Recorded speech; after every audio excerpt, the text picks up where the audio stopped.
మీరే క్వశ్చన్ మీరు అట్లా ఉండదమ్మా. Note question of transfer. మీరు మాట్లాడండి, ఆయన కావాలంటే సప్లిమెంటరీ ఇస్తా. అధ్యక్ష ధన్యవాదాలు అధ్యక్ష. అధ్యక్ష, ఈ రాష్ట్రంలో బాల్య వివాహాలను నిర్మూలించాలనేటటువంటి ఒక సదుద్దేశంతో తెలంగాణ రాష్ట్రం ఏర్పడ్డ తర్వాత కళ్యాణ లక్ష్మి అనేటటువంటి పథకాన్ని ఏర్పాటు చేసుకోవడం జరిగింది అధ్యక్ష.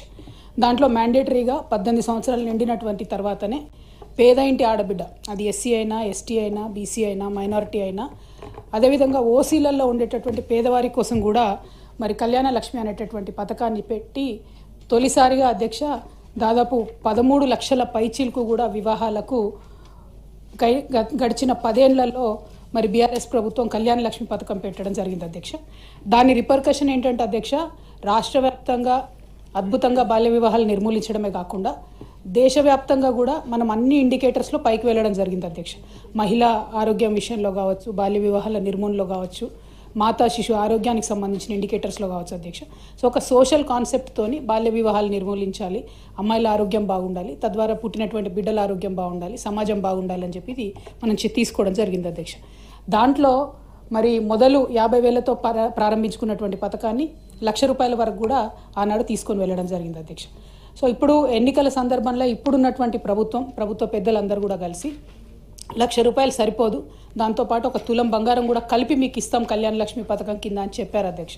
కళ్యాణ మస్తు అని పేరు పెట్టి ఈ పథకాన్ని ఇస్తానని చెప్పి కూడా చెప్పడం జరిగింది అధ్యక్ష.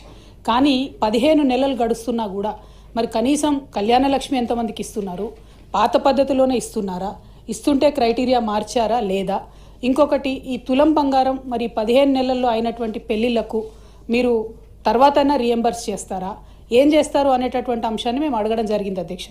జవాబు చూస్తే చాలా డిసప్పాయింటింగ్ ఉంది అధ్యక్ష.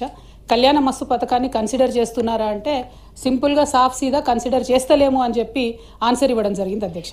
అంటే మీరు ఎన్నికల ముందు మహిళలకు తులం బంగారం ఇస్తామని చెప్పి మభ్యపెట్టినామని చెప్పి వాళ్ళ కౌన్సిల్లో ఇచ్చినటువంటి సమాధానం వల్ల ప్రభుత్వం మళ్ళొకసారి నిరూపించుకుందని చెప్పి మేము భావిస్తూ ఉన్నాం అధ్యక్ష. మరి ఇట్లాంటప్పుడు మీరు ఇక మిగతా హామీలను మహిళలకు ఇచ్చినటువంటివి అది 2,500 కావచ్చు, ఇంకోటి కావచ్చు, వాటి పట్ల కూడా మరి కనీసం ఏం ఫోకస్ చేస్తలేరా, ఆ విషయాన్ని కూడా ప్రభుత్వం దయచేసి చెప్పవలసిందిగా నేను డిమాండ్ చేస్తున్నా అధ్యక్ష.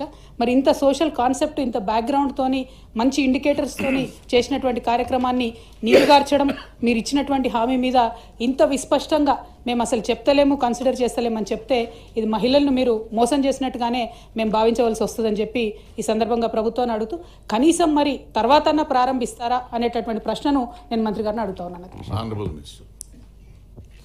గౌరవ సభ్యురాలు అడిగినటువంటి ప్రశ్నకు